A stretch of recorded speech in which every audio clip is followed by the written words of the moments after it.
C ಸಾಕಷ್ಟು ಜನ ಮಾರ ತಗೊಂಡು ಬಂದಿದ್ದೀರಾ, ಈಗ ಬೇಡ. ಅಣ್ಣ ಫಸ್ಟ್ ಮಾತಾಡಲಿ, ಮಾಧ್ಯಮ ಮಿತ್ರರು ಕಾಯ್ತಾ ಇದ್ದಾರೆ. ಅದಾದ್ಮೇಲೆ ನೀವು ಅವ್ರಿಗೆ ಹಾರ ಹಾಕ್ಬೋದು. ಅವ್ರಿಗೆ ವಿಷಯಗಳು ದಯವಿಟ್ಟು ಸಹಕರಿಸಬೇಕಾಗಿದೆ.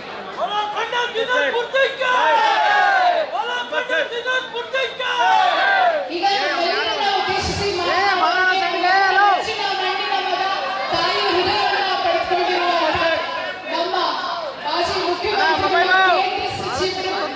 ಕಾರ್ಯಕ್ರಮಕ್ಕೆ ಬರ್ತೀವಿ ಅಂತ ಭಾಷಣ ಮೈಸೂರಿಗೆ ಹೋಗಿ ಅಲ್ಲಿಂದ ಬಿಡದಿಗೆ ಹೋಗಿ ಮತ್ತೆ ನಮ್ಮ ಏರಿಯಾ ಕ್ಷೇತ್ರಕ್ಕೆ ಈಗ ಜೋರಾದ ಚಪ್ಪಾಳೆಯೊಂದಿಗೆ ರಕ್ಷಿತರಿಗೆ ಹಾಗೂ ಶ್ರೀ ಆರ್ ಅಖಂಡ ಶ್ರೀನಿವಾಸ ಮೂರ್ತಿ ಅವರು ಉದ್ಯುಕ್ತವಾಗಿ ಜೆಡಿಎಸ್ ಪಕ್ಷಕ್ಕೆ, ನಮ್ಮ ಜಾತ್ಯತೀತ ಜನತಾದಳ ಪಕ್ಷಕ್ಕೆ ಪಾದಾರ್ಪಣೆಯನ್ನ ಮಾಡಿದ್ದಾರೆ. ಈಗ ನ್ಯೂಸ್ ಫಸ್ಟ್ ನಿರ್ಭೀತಿಯಿಂದ ನಿಮ್ಮ ಪರವಾಗಿ.